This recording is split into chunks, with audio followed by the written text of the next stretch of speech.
On poursuit ce Lex Inside, on va parler des entretiens annuels de l'ANAES, l'Association nationale des avocats enquêteurs en droit social, avec mon invité Richard Doudet, avocat et membre de l'ANAES.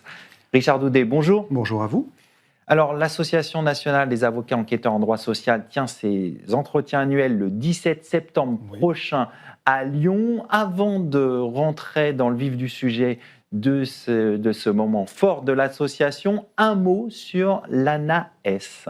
Alors, l'Association nationale des avocats enquêteurs en droit social a vocation à fédérer tous les avocats qui se sont positionnés sur l'activité de l'enquête interne en droit du travail sur signalement de risque psychosocial et harcèlement moral. Vous savez que selon les dernières statistiques de la DARES, 51% des salariés se déclarent en souffrance au travail. Ça génère énormément de signalements auprès des entreprises qui sont en besoin d'enquête interne et les avocats sont parfaitement pertinents pour faire cette activité. L'ambition principale de l'association, quelle est-elle ? Alors, se réunir, réfléchir ensemble aux bonnes pratiques, parce que c'est un terrain qui est quand même compliqué sur le plan déontologique, sur le plan éthique. Et donc, nous nous réunissons, nous réfléchissons aux bonnes pratiques. Nous avons émis une charte des bonnes pratiques avec des règles très précises. Par exemple, nous nous interdisons d'intervenir chez nos clients habituels. C'est l'ADN de notre association. Nous formons. Nous formons des avocats sur tout le territoire national pour que les gens qui s'adressent à nous soient certains d'avoir de vrais professionnels de l'enquête interne en droit social. Alors, le rôle de l'avocat enquêteur en droit social demande des compétences spécifiques. Quelles sont-elles ?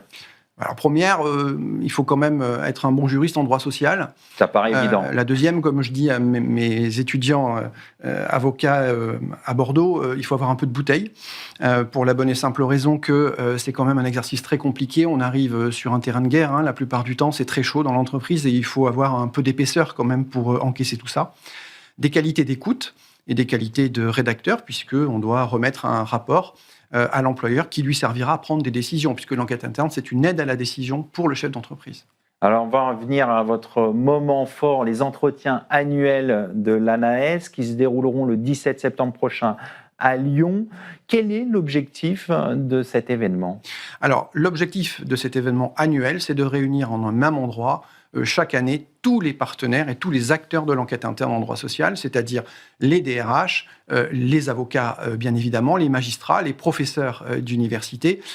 Et donc, nous faisons ces entretiens cette année en partenariat avec l'Association nationale des DRH et l'École des avocats de Bordeaux.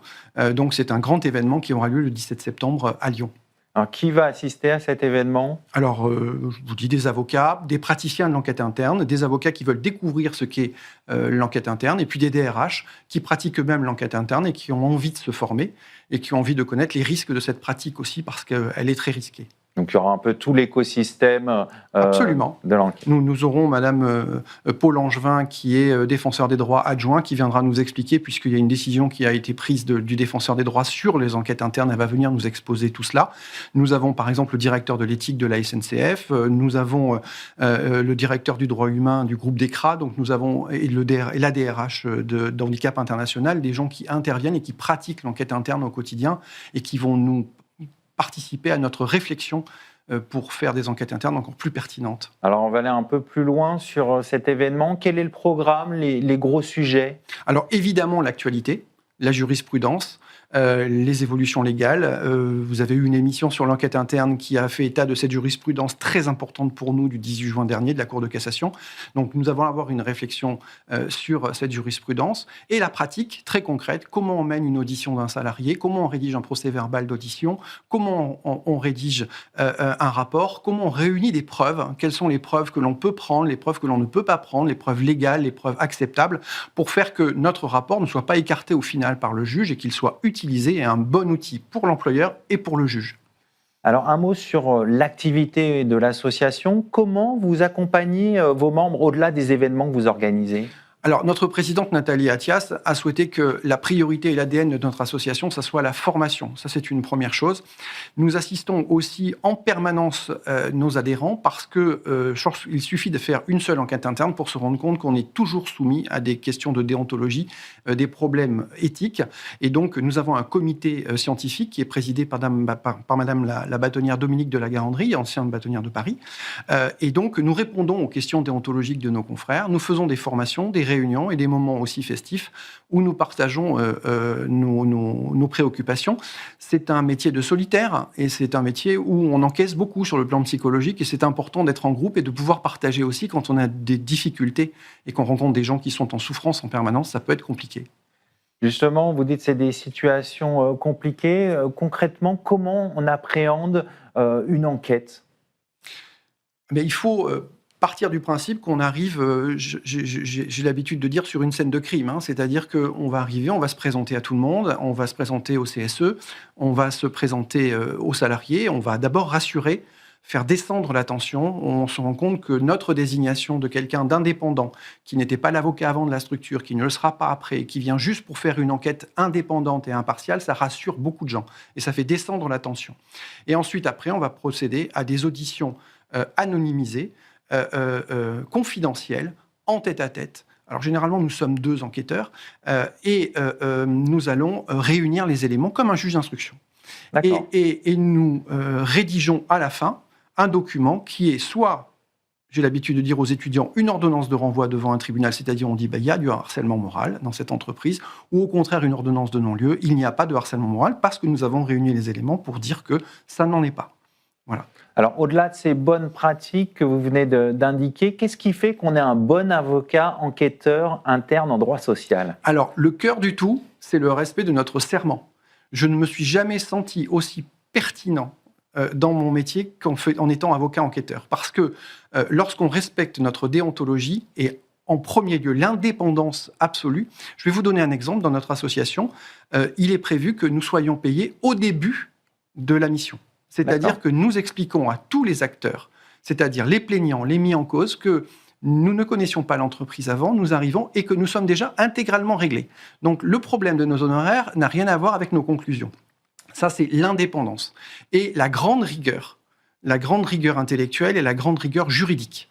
Et nous sommes des juristes. Et c'est la plus-value que nous apportons par rapport à d'autres sociétés qui font des enquêtes internes, c'est que nous sommes soumis à une déontologie, au contrôle de notre bâtonnier. Et donc, tous les acteurs de l'enquête ont l'assurance que nous le ferons dans le respect de notre serment. Et c'est très fort pour nous. On va revenir à l'association. Qu'est-ce que vous attendez des entretiens annuels ? C'est un élément fort de la vie de notre association. On se retrouve parce qu'on est répartis sur tout le territoire national, donc on se rencontre, on discute, on échange. Et ce que l'on attend de ces entretiens, c'est de bousculer nos propres pratiques. Moi, depuis que j'ai intégré cette association et que j'en suis le vice-président, je peux vous dire que mes enquêtes internes ne sont plus comme elles étaient avant. Nous nous enrichissons les uns les autres. Par exemple, nous nous sommes mis à l'IA. Moi, je me suis mis à l'IA dans les enquêtes internes pour la bonne et simple raison que c'est un outil que je n'utilisais pas avant et d'autres m'ont dit qu'ils l'utiliser, avec parcimonie bien sûr, il faut savoir l'utiliser, mais voilà, j'ai changé mes Comment pratiques. vous l'utilisez ? Mais par exemple, en prenant les auditions, nous ne tapons plus comme des greffiers les auditions, nous les prenons en direct, bien sûr, nous les faisons relire, mais c'est un gain de temps absolument considérable, et puis on peut utiliser aussi sous forme de synthèse, mais là, moi, je ne suis pas convaincu pour l'instant, j'attends d'être convaincu, mais déjà prendre les auditions des salariés qui sont parfois longues, sans interruption de taper et d'écrire, c'est un gain de temps précieux. On va conclure là-dessus. Merci Richard Doudet. Je rappelle que vous êtes avocat, membre de l'ANAES. Merci beaucoup. C'est la fin de cette émission. Merci de votre fidélité. Restez curieux et informés. À très bientôt sur Be Smart for Change.